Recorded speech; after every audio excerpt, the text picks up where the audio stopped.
Get your stinking rat out. It's late night large.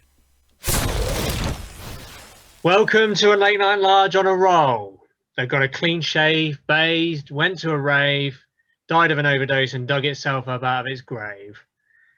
I am your Rick role model, Aaron Bliss, and next to me is your sausage role model, Mike Large. How are we doing, Mike? Rise from your grave. Yeah, all right. Yeah, you have a good Christmas, did you? Another day. Huh? Hey?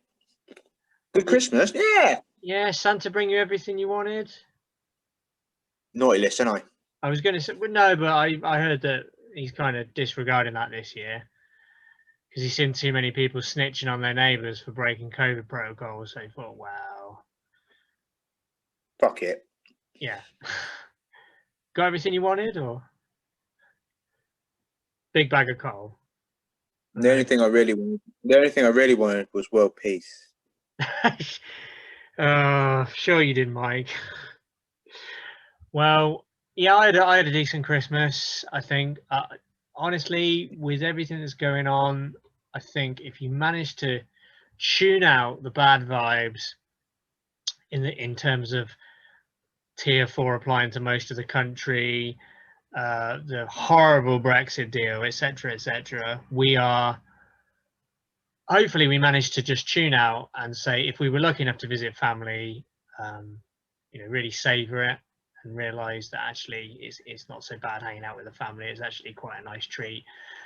And if we didn't get to hang out with the family, hopefully you got really, really smashed on whatever, watched loads of Christmas movies, all the diehards back to back, etc. So hopefully you all had a lovely Christmas too, as much as you could have in the circumstances. And we're now we're recording this in the dead time between Christmas, obviously, and New Year. Lucky enough to be off work. I don't know about Mike. And we decided tonight we were going to do a special lockdown large, being the last one of 2020. Hopefully it should go out before the year ends, because of course this has been a year like no other. So we thought we'd do a brief review of the year that doesn't just involve COVID. So hopefully we can remember the kind of national and international events that formed the structure of 2020. So the kind of I'm not sure we want to remember, do we? Well, no, this is why I thought we'd do it, Mike, because we should remember, because not everything was about COVID. Not everything was about economic meltdown, social isolation, cock up after cock up after cock up. There were some positive things. By the way, I've made sure to note some positive aspects of this year. Good news that you might like to hear, as well as all the troubling stuff that also went on. So the idea, Mike, I thought, was I'd go through some of the things that did actually occur this year, and now and again I'd ask you your opinions or how you. Sorry. Is it bad? Is it bad that I can't actually remember anything good that's happened this year? No, I think it's natural. I do think it's natural. I think if you ask 9 out of 10 people on the street, what was the best thing that happened this year? I can't think of anything good. They would struggle. Literally, just I can remember the shit stuff, or some of the shit stuff. A lot of that I'd probably repress, but I can't remember anything good. I mean, let's be fair. Let's lay our cards out on the table straight away. 2020 was a stinker, and it wasn't just because of the shit that went on in this country. Obviously, if you live in the UK, it was worse than almost anywhere else. We had the worst death toll, we had the worst government in charge, we had the worst economic performance, we had what looked like a complete collapse of Brexit talks, and then at the last minute we got a pretty appalling deal, but at least it was a deal. So it's tempting if you live in the UK to think nothing good happened whatsoever. But to be fair, in the whole world, it was a nasty year, and aside from the climate crisis, which is ongoing and still hasn't been dealt with, we still had Donald Trump in charge for most of the year. The US pulled out of the Climate Paris Accord just when we most needed their leadership. rather than discuss it all now, let's go back to the beginning. So if we go back to the beginning of 2020, as hard as it is The to start remember, of the year. yeah, Well, the start of the year, all I remember. Wow, actually, what was it? The start of the year. We started the year with Australia on fire. yeah, yeah, that's right. Yeah, that's all I can remember. We started the year with Australia on fire. Yeah, Trump nearly started World War III. that's right. Yeah, yeah. No, see, your memory's better than you think. They're all bad things. That's my point. I actually remember specifically. I posted something on Instagram in early January, a whimsical thing, sort of saying about the end of the world. Yeah, because of it. Transporting everyone back to the beginning of 2020. If you don't remember this, there were some really bad omens, like straight off the bat. So if we take ourselves back, Boris Johnson had just got his feet under the table. He just won his majority. January came. Now, I don't know if you remember, Mike's already mentioned there were catastrophic fires in Australia, states of emergency declared all over the place. Everyone was justifiably very worried about that from a climate point of view. So that was one bad omen. Two bad omens, well, very localized. We had flooding again, as we seem to do every winter. I'm sure nothing to do with the fact that we keep building housing estates on floodplains. But we had flooding disasters, because I don't know if you remember, but there were those footages of Boris Johnson being kind of cattle prodded back from his luxury vacation to try and deal with the carnage of the floods. And he turned up, pretended he knew how to use a mop, got shouted at by a few locals.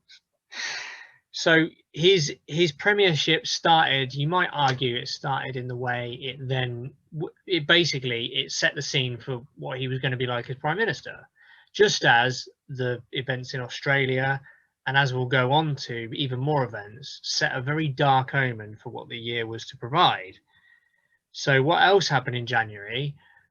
When you talk about nearly new World War III, it's not that far off, because if you remember, Iran had a fucking horrible year, which started with, I believe, was it America?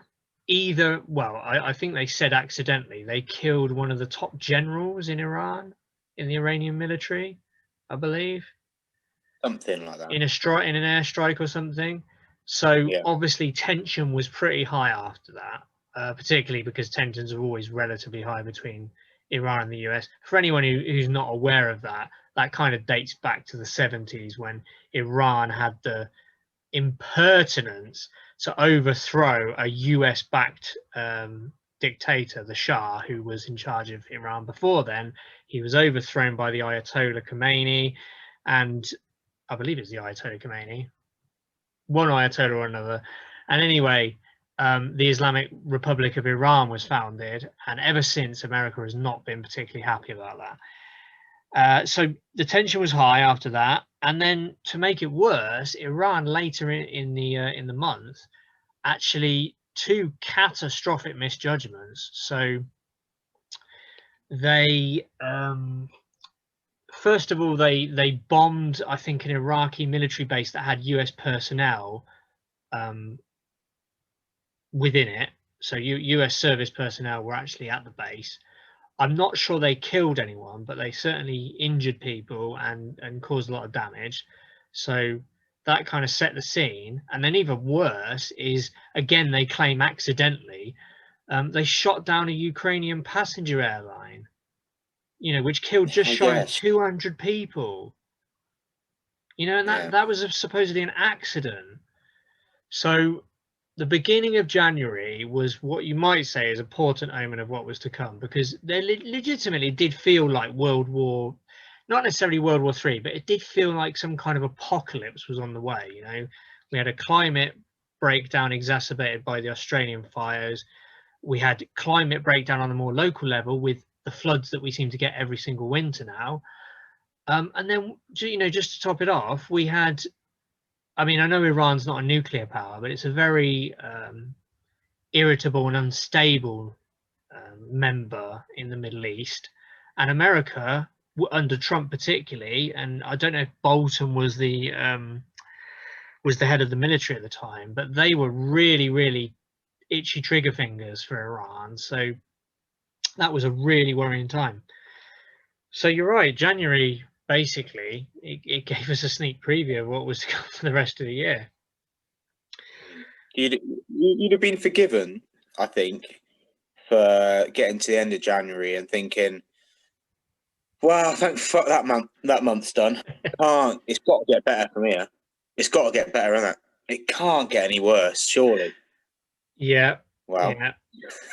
Well, and then we saw what unfolded, because needless to say, unbeknown to most of the world, there was also a much darker series of events unfolding well away from the West that we were not aware of really at all. I believe we were briefed in January in terms of saying that this existed, but how completely consequential it would be to the entire planet, we didn't have any idea in January.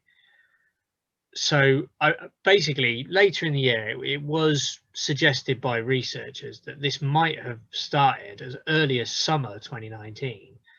But of course, it was only in January, at the end of January, I believe, when Wuhan in China, a province in China, indicated that they had discovered a new, relatively easily transmitted variation of a coronavirus. And saying that, I believe they declared it to the World Health Organization and suggested that it might be something to worry about. So that was the very end of January. So you could argue that January was possibly the worst month, I don't know, for a decade or more, probably since the financial crash, in terms of consequences for the whole planet. I don't know, maybe I'm overstating it, but January was a stinker of a month. So that's how the year began. February saw, I don't know if you remember this, Mike. February was when Donald Trump managed to get himself acquitted of impeachment. So the impeachment began in January, I believe, and then he was acquitted in February.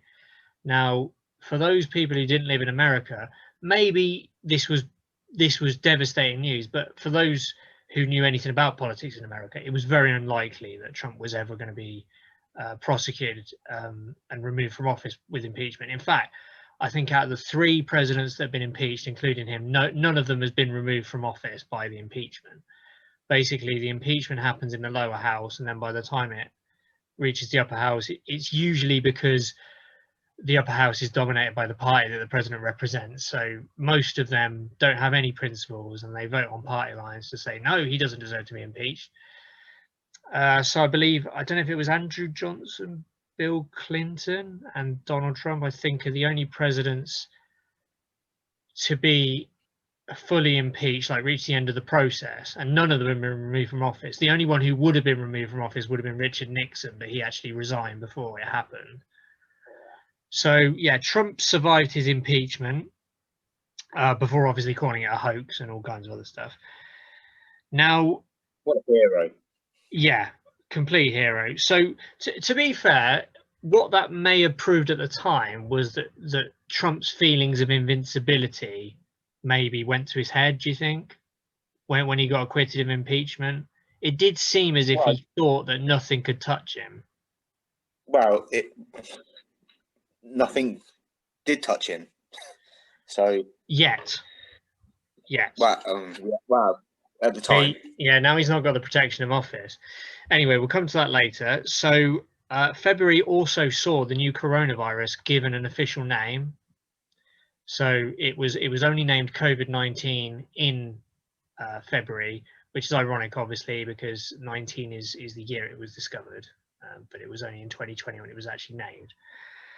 So that's what we found out about in February. So in February, this sinister threat that the vast majority of the population weren't worried about, suddenly it had a name, and suddenly people were starting to think maybe this is a real threat now. Is this going to spread to further than just Asia? There was a big stock market crash as well in February related to, again, COVID-19. So that's when it really started to crystallize that, oh shit, this is actually real. This is not just a minor problem on the other side of the world. But I told you I'd give you some good news. So one piece of good news that came through in February was Luxembourg became the first country in the entire world to make all their public transport free. That is news, but I mean, it pales in significance, doesn't it, to the shit going on? It does. Let's be honest. Just give And me also, the benefit of the doubt. Where was the positive for January?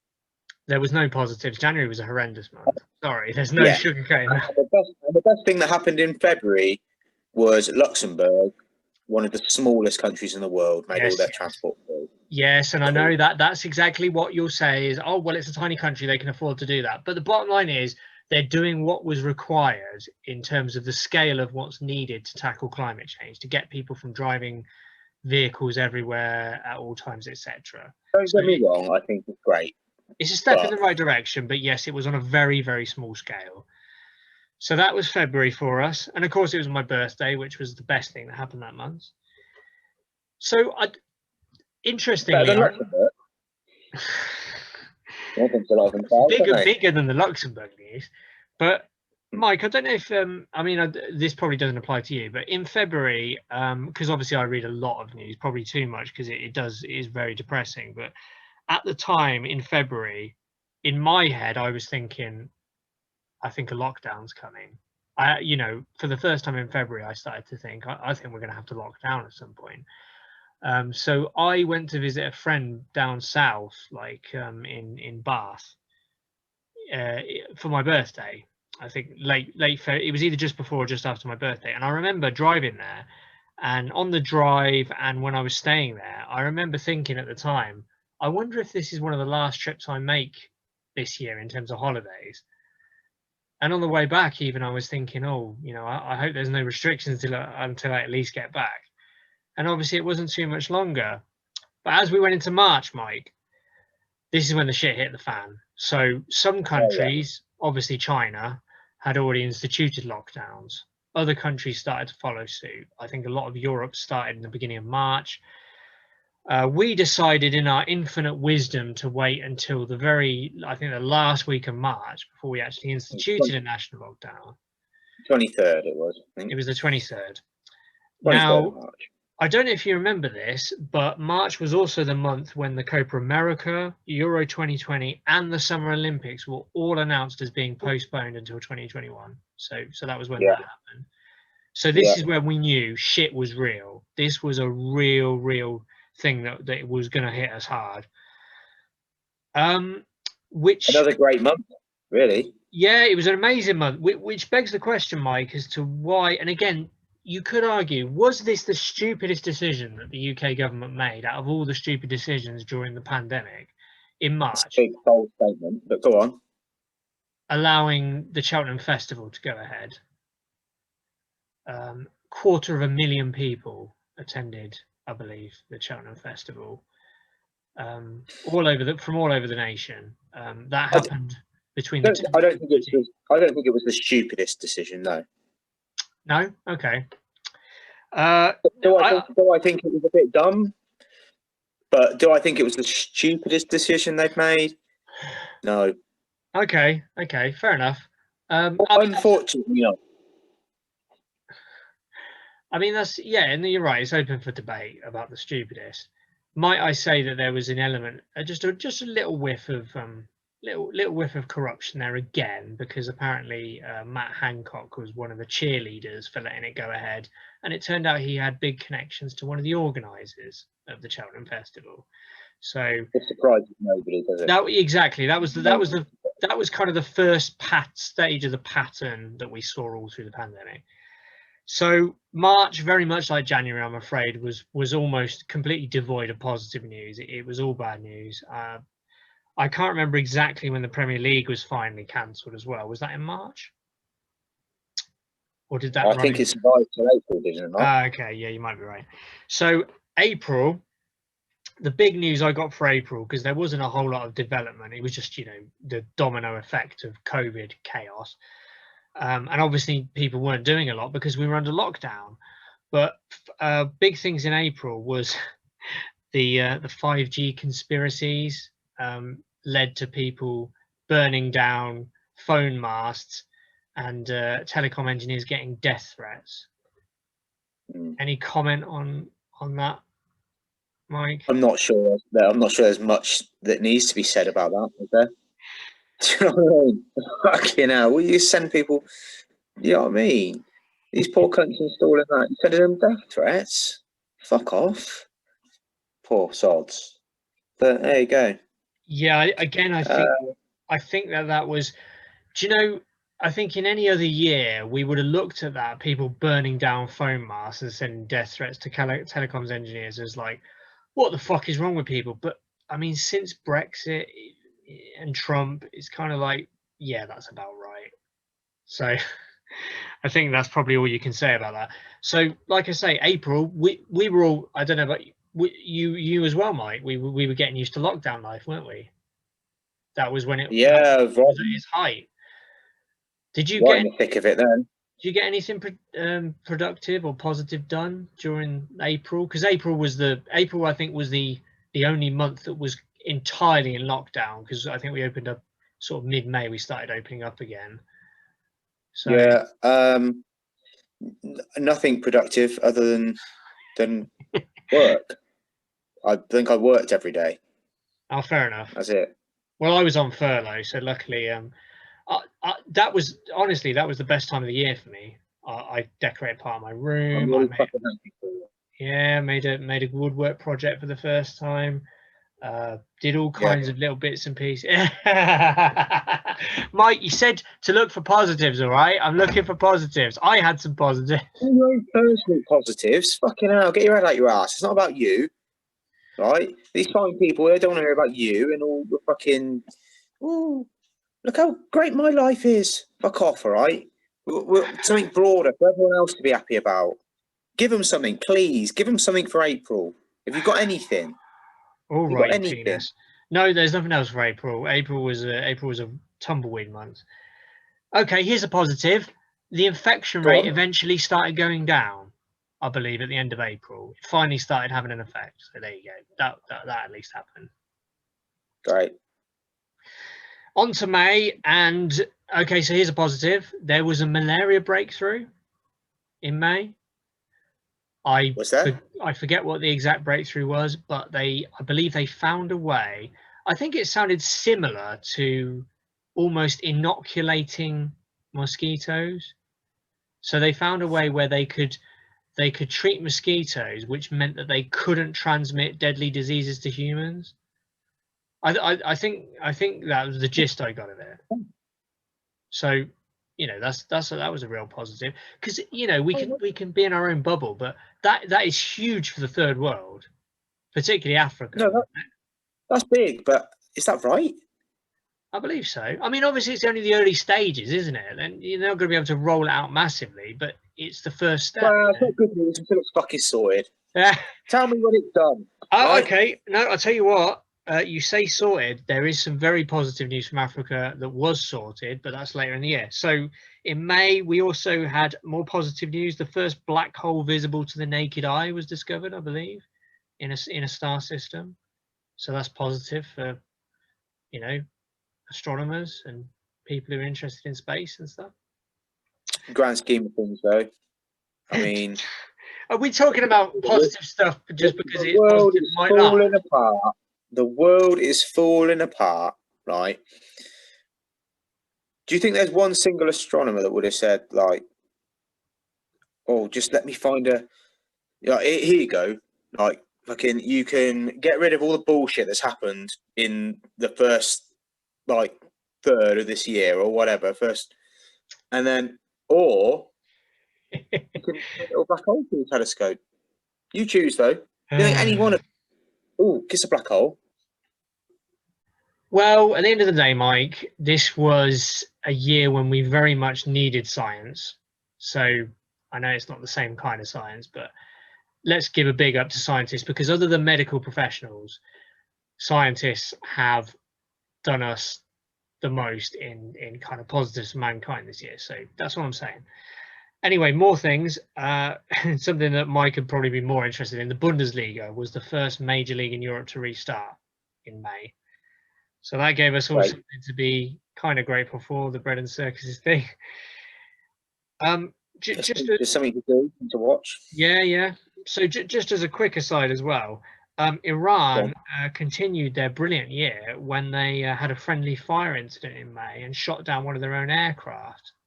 I can't remember how many people they killed, but I mean, Jesus, whoever the head of the military is in Iran, you've had a nightmare, son.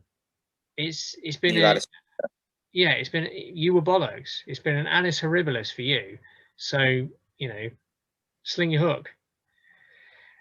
Of course, Mike, when we're talking about, if we were to think of one or two big things or terms that would sum up 2020, other than COVID. So next to COVID, what is one dominating theme for 2020? I would argue Black Lives Matter. And that obviously, so that was catalyzed in May, because May was when that horrific video filmed by a member of the public of a psychopathic Minneapolis police officer deliberately kneeling on a guy's neck, George Floyd, for, what was it, 8 minutes? 8 minutes until he choked the life out of him. So that catalyzed the Black Lives Matter movement. It should be said, obviously, George Floyd was the tipping point. There are numerous young black men murdered by police officers in America all the time. Breonna Taylor, obviously, was another huge thing. And the police officers who did that, for anyone who doesn't know, Breonna Taylor was actually murdered while she was asleep, as police officers, I think, barged into her home, I think without an arrest warrant, because, I don't know, they fabricated some nonsense about why they were there, and they just opened fire, just riddled her with bullets while she was asleep.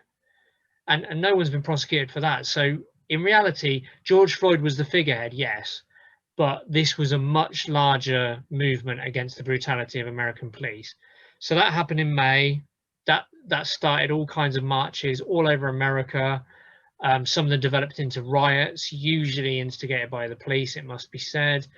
And that then, the domino effect all over the planet, in countries that were known for not being virulently racist, there were many marches for racial equality, and of course that led to taking the knee and Black Lives Matter movements in this country. So that happened in May. And more good news from May, in terms of just treating people decently, was Costa Rica became the first country in Central America, and I think still only country in Central America, to legalize same-sex marriage. So well done. Good on you.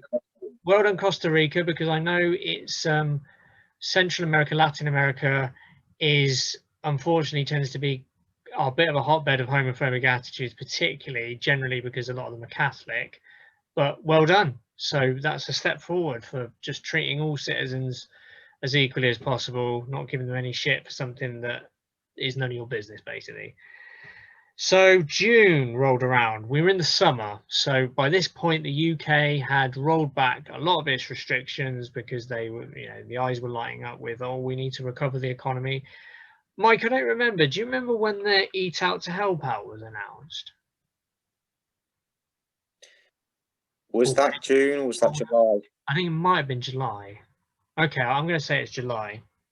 So right now, we were gradually easing back. Many people were working from home, sensibly, but we'd opened up a lot of the economy by this point because Boris Johnson thought it'd be a great idea to send people out to have barbecues here, there, and everywhere, etc., etc.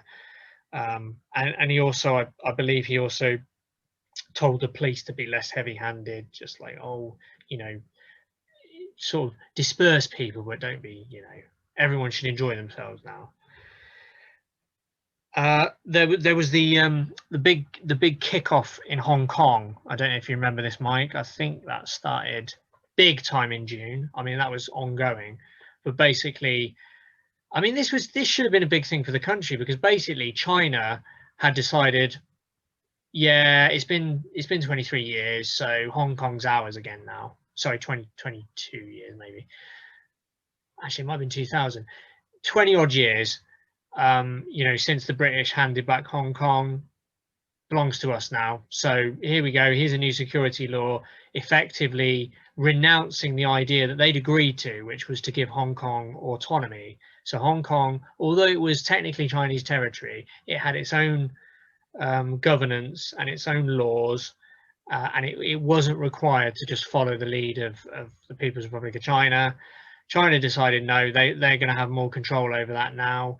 Massive protests. I don't know if you remember, just unprecedented levels of people were protesting day after day, basically because their own governor, I don't know if it was governor or prime minister, she was basically ready to capitulate to the Chinese, and that caused all kinds of problems.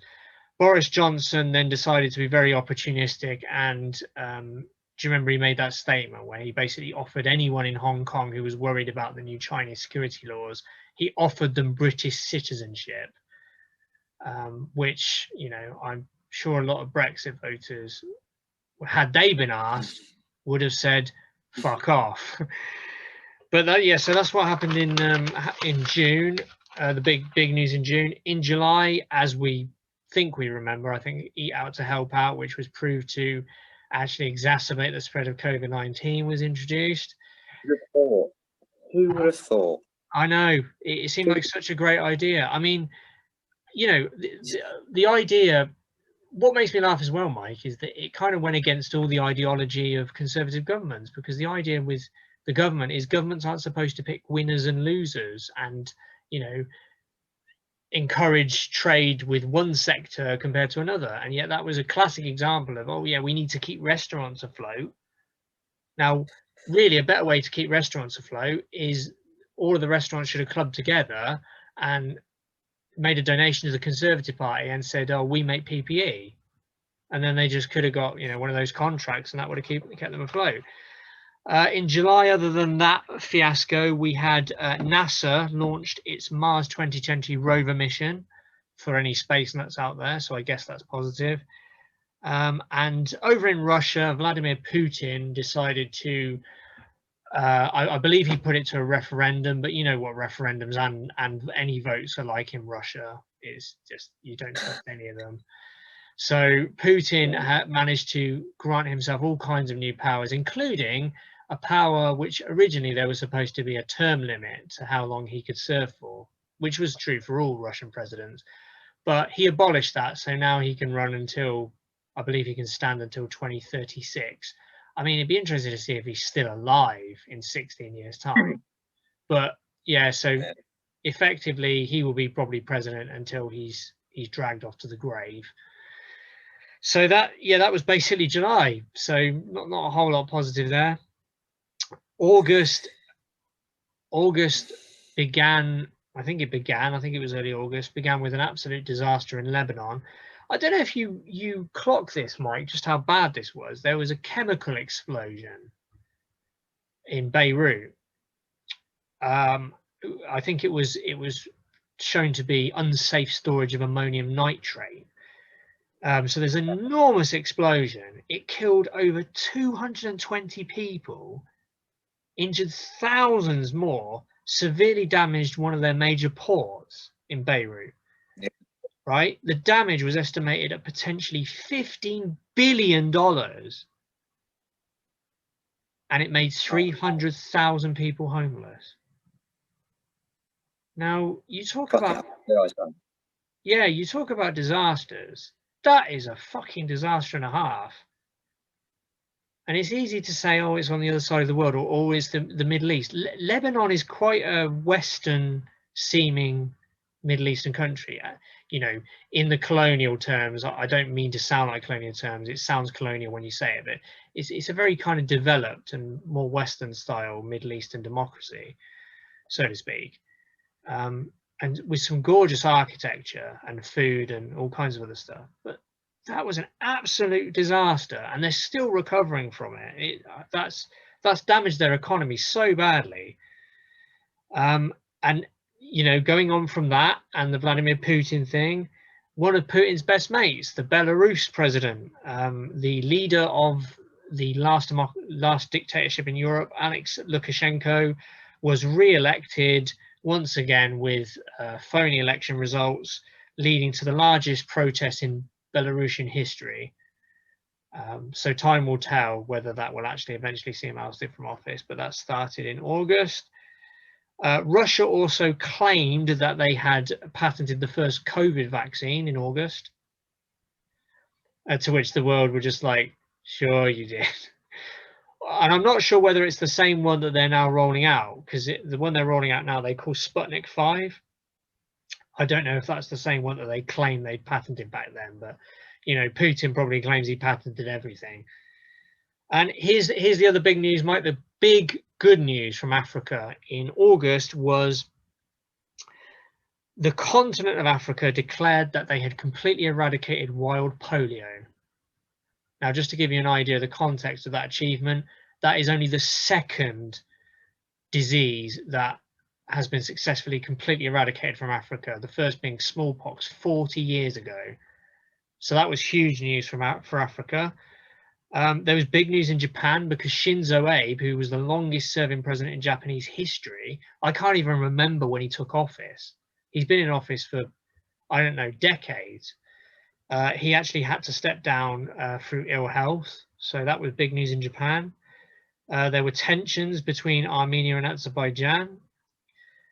I don't know if it was this month or earlier in the year. There was also tensions. I don't know if you remember in the Himalayan border between India and China as well. So that kicked off as well. So there are a few tensions between neighbours who didn't always see eye to eye. I'm sure there were also tensions between India and Pakistan, because there always are. There was luckily a Sorry, carry on, Mike. I was just going to say, shit, yeah, if there's going to be tensions between you and your neighbours, it's going to be this year, isn't it? Definitely. Well, of course, we had the biggest tensions of all, you could argue. It wasn't quite armed tensions, although we did offer to put gunboats on the channel. So October luckily did see a ceasefire between Armenia and Azerbaijan, so that didn't escalate too much further. And some great news from the Falklands happened in October. After an 11-year project, the Falkland Islands has been declared free of landmines, which, as you can imagine, were put there during the war that we had with the Falklands and Argentina in 1982. Yeah. So that's a long time. They're finally landmine free, so no more risk of Falkland Island kiddies getting limbs blown off. So that was great news. November probably had the most positive news of the entire year because Donald Trump lost the presidency. So, yeah, I think that was probably the bit. Would you argue that, Mike? Was that the most positive thing to happen this year? Do you think? Yeah, I mean, it's the only, maybe because it's fairly recently, but it's the only of all the positive things that you've said, it's the only real positive thing that I actually remember. So, on that basis, yes, we will say. Like I said, it may just be because it's recent, but on that basis, I think we can say that's it's up there. Certainly, that point in the year. Yeah, I think.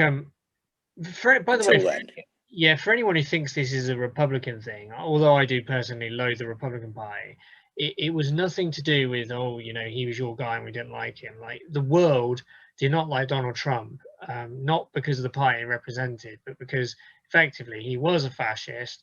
He withdrawn from the climate accord of Paris. He effectively threatened he pulled out of the Iran nuclear deal and pretty much threatened war with Iran. So, and he was completely unhinged and unstable. So if anyone was going to accelerate climate change and potentially cause World War III, it was Trump. Not to mention the fact that he again pretended that COVID was a hoax. It wasn't real.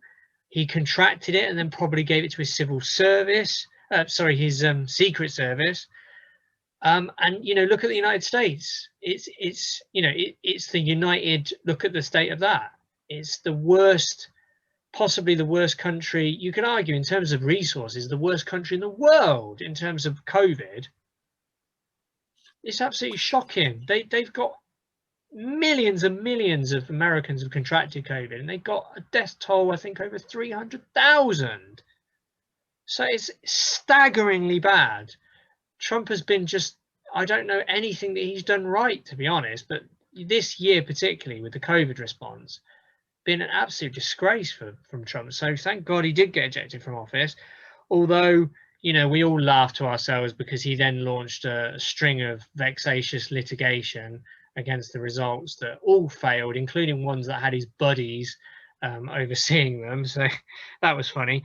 Although, on a darker note, which hopefully will be reversed quite quickly, November, after Trump was confirmed out of office, the USA did officially exit the Paris Climate Accord and also the Treaty on Open Skies, which I'm not sure how that operates, but you can be fairly certain those things will hopefully be reversed. The other I should say, the most positive thing that happens, Trump losing office, of course, vaccines were finally announced. Successful vaccines were patented and announced in November. And I believe November was when we became the first nation in Europe, at least, to approve the Pfizer-BioNTech vaccine. So First in the world. Yeah. Sorry? First in the world, weren't we? That was, yeah. And sorry, that was actually December, sorry, that happened. That was December. We had the first person giving the old jabberoo, weren't we? That's right, yeah. No, I mean, that was a really positive thing. And sorry, one more positive thing also, because again, I'm trying to stay positive. November saw an AI algorithm solve the mystery of protein folding, which apparently is a very big deal. So that happened in November. December, like I say, we got the vaccine first. We approved it first. So there you go. That was good. And then finally, a week before Christmas, Boris Johnson finally removed the cataclysmic threat of no deal by signing an agreement, a trade agreement with the European Union, which has more holes in it than Swiss cheese. But the bottom line is, at least we avoided no deal. Maybe we'll go into some of the details of the deal in future lockdown larges, but that was the year. We also lost some great celebrities, Mike. We did.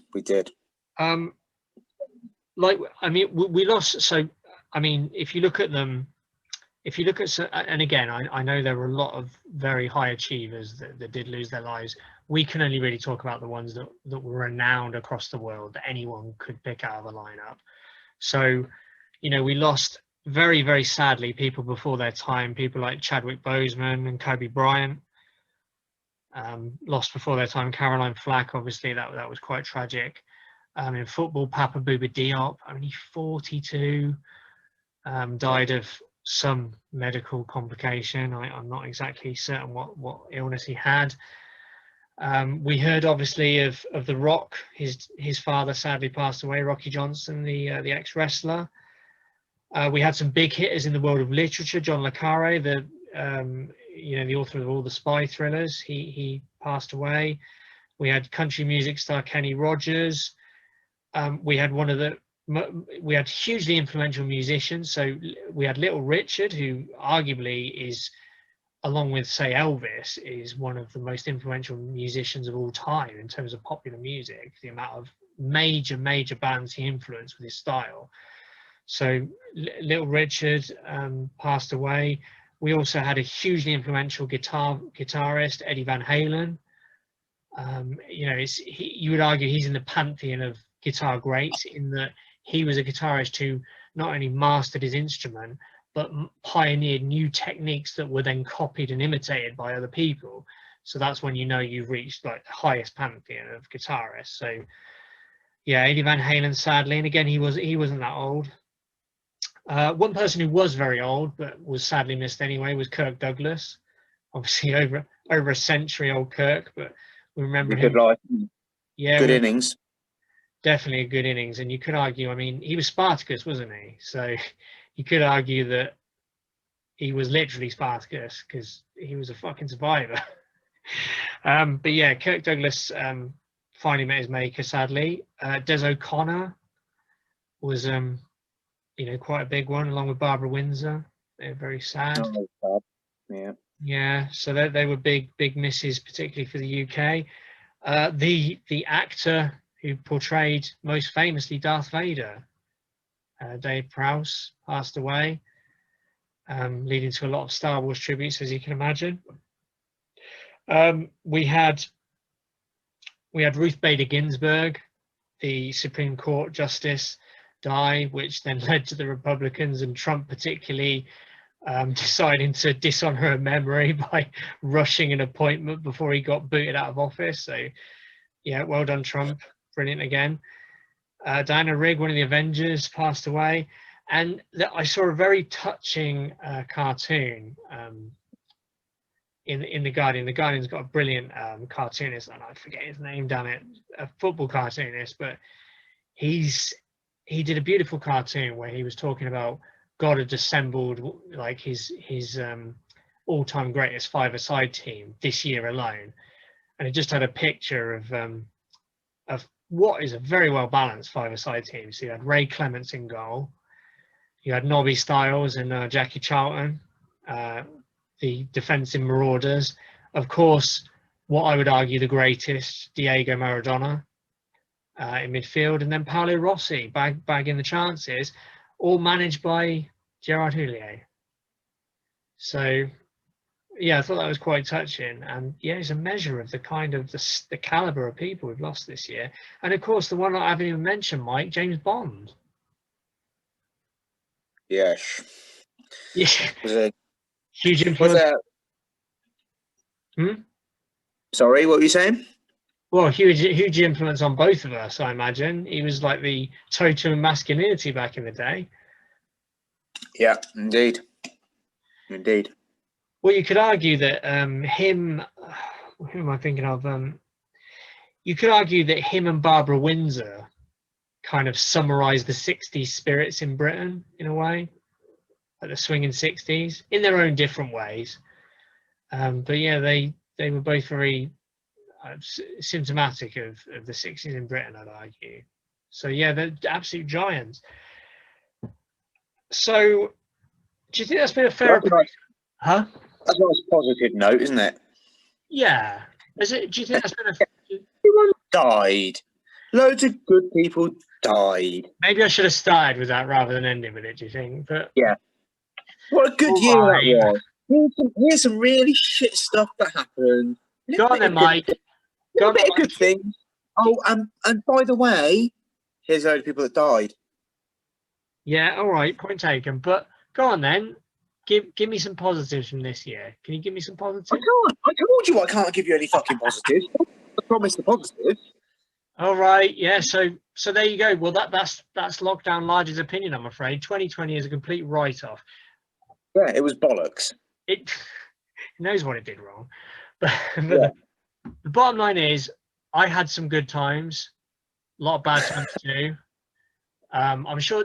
Mike. To be fair, I think that's the same with a lot of people. I think there were times when we did savour not having to be sort of on display or having to see people, just being with the family and the close friends, and just kind of enjoying not feeling that impetus to have to do something all the time.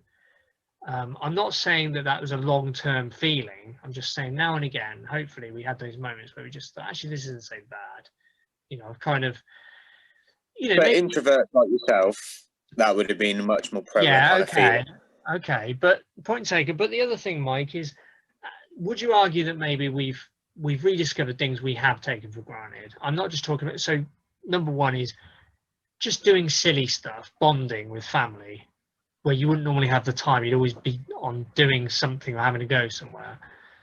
Or to give you another example, you know, a lot of people have been doing things like brushing up on their cooking or their crafting skills or reading a lot.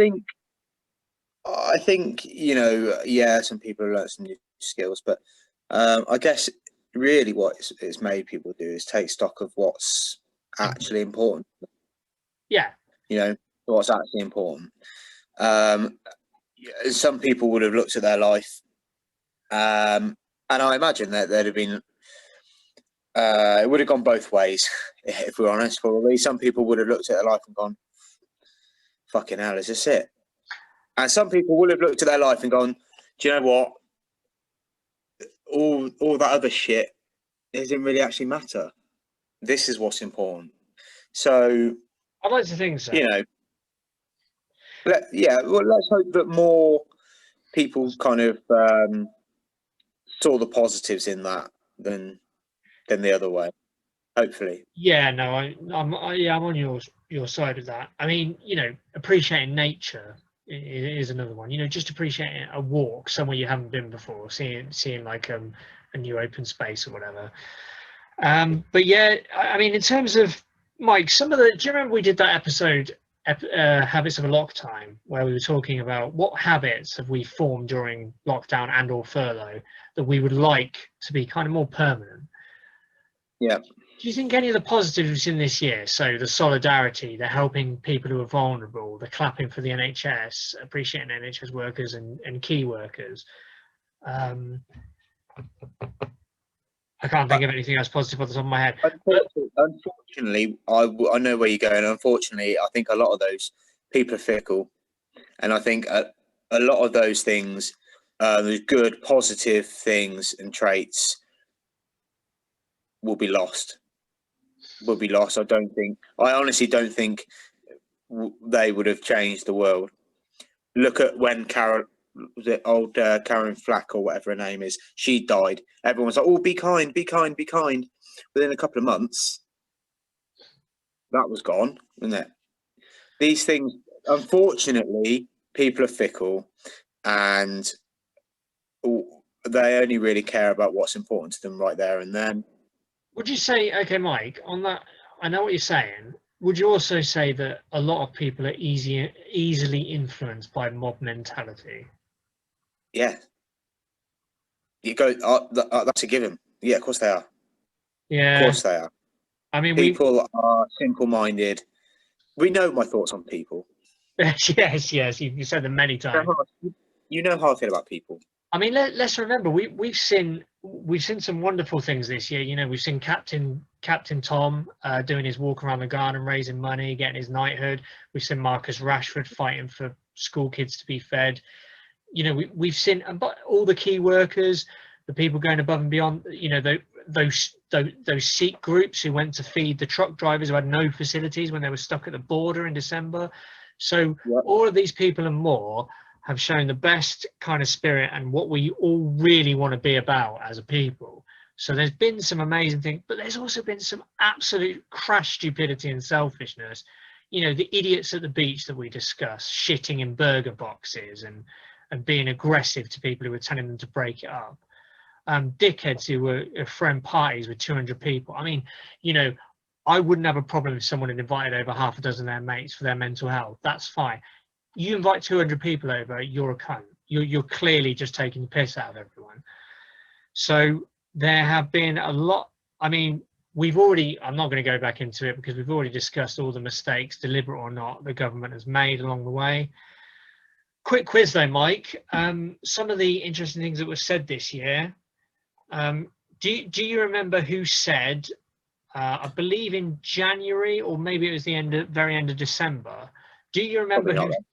Okay, well, let me just give it a try. Do you remember who said 2020 will be a fantastic year for Britain? Was that Bojo? It may well have been. Do you remember who said that he thought that the best idea was to let the virus move through us and take it on the chin, so to speak? Was that Bojo? Do you know? I think it was. Spotted a theme. I've spotted a theme. Yeah. Do you remember the only world leader who managed to end up in intensive care, despite being the only world leader also to talk about letting it run through the population? Hang on. I know this one. Boris Johnson. I think you're right, yeah. Do you remember who said we would, at the beginning of lockdown, we would see this through and it would all be done and dusted in 12 weeks? Yeah, Boris, yeah. Do you remember who said that anyone who was talking about restricting people seeing their families at Christmas was inhuman and that nobody could ever see a government cancelling Christmas and then later cancel Christmas? Bojo. Yeah. Mm. Yeah, funny enough, Yeah. Boris Johnson said all of those things. He said a lot more as well. You might remember some of his classics as, that I knew. there would definitely be no border in the Irish Sea, and that if anyone was asked to fill in customs forms or papers when they're transporting goods from Northern Ireland to Great Britain, they could throw them in the bin. And what do we have now? I knew this. I knew you turn it into a slag off Boris session. You have to get No, it it in wouldn't somewhere. it wouldn't be right if we didn't get it in. Because, okay, Mike, I tell you what. Let's give quickly, because we've kind of overrun. So just in a couple of minutes, should we give some spoof awards for the year? Because in terms of complete stupid cunt of the year would probably be running away with Boris. But in terms of good awards, so if we would talk about like top boy of the year, are we thinking? Okay. Who we thinking? Rashi. Rashi, yeah. Go on, Rashi. Do Go on, Marcus. you think he might? But do you think he'd share it? Do you think he should share it with Captain Tom Moore? Because they're I opposite think he'd be happy to. Yeah. I think because they're opposite ends of the spectrum as well. That's the good thing. They're opposite ends of the age spectrum. So Marcus is what, 23, and Tom Moore. Yeah, I think so. Yeah, I mean, Tom Moore's getting on for a century, isn't he? yeah, I think so. So I mean I mean, yeah. I don't know. I don't know. Actually, now you mentioned that, I don't know if you can. I don't know if you can pick between them, but I think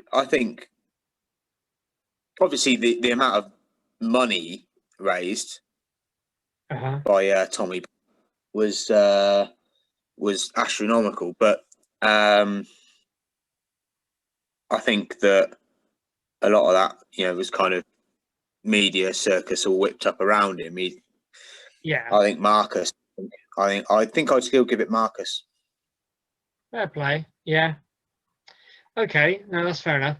Do you think we have a top girl of the year, top woman of the year? I feel bad now because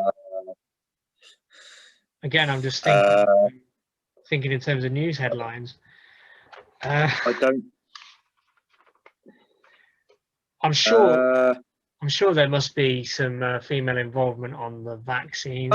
What about that? What about that bird from New Zealand? Their Prime Minister or whatever. She had a lot of good That's press. a good point. Yeah. Jacinda Ardern, for her exceptionally successful COVID repression, and obviously she won a landslide on the back of that. So she's in the south. Do you think? Would you consider Greta Thunberg for continuing to raise? No. No. Okay. No. So Jacinda Ardern. She gets it for me so far, unless you can come up with anyone else. Yeah. No. Fair play. Without going back through stories, I think that's more symptomatic of how the media operates, that I can't think of any on the top of my head. So I think you're probably right. I mean, the thing is, a lot of people would say fair play because what she did it's not so much her accomplishments as her influence, shall we say. So it's not just the fact that she did exceptionally well at containing the virus and keeping people safe in her country. It was also the fact that she provides an example for other potential female leaders or women who are aspiring to reach certain, so it's a role model kind of thing, I guess. I'm sure there are more, so please leave messages under Late Night Large or whatever saying that we're chauvinistic idiots for not mentioning all of the women that did great things this year. But and organisation of the year, you mentioned 2 guys. Yeah, that's true. Anyway, organisation of the year, I think absolutely 100% hats off is the National Health Service, who I big up all the time anyway.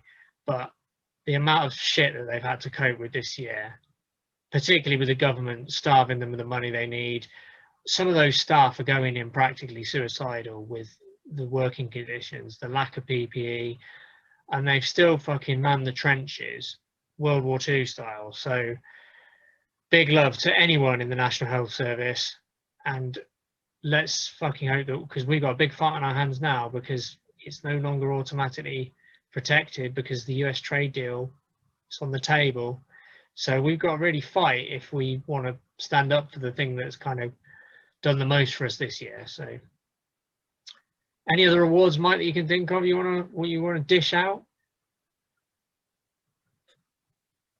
Sport or Other awards? yes? No, No. no, fuck awards this year. Let's not polish a turd. It was shit. Right, we've got a few days left. We'll fuck it off. All right. Let's move on to next year, which will probably be even worse. So I can't argue with that. So let's all settle down, write off 2020, and prepare for buckle up, guys. buckle up and prepare for the bin fire that is going to be 2021. So here we go, people. It's a happy new year in a slightly sarcastic sense, but it's a happy new year from Lockdown Large. Hopefully you'll join us again next year. Mike, anything to add? No, just the usual gumph. Like, subscribe, tell Aaron he's a cunt. Yeah, make sure you tell Mike he's a peanut. And yeah, get your ass on the subscribe button and click the little bell. And we will grow you next time in 2021.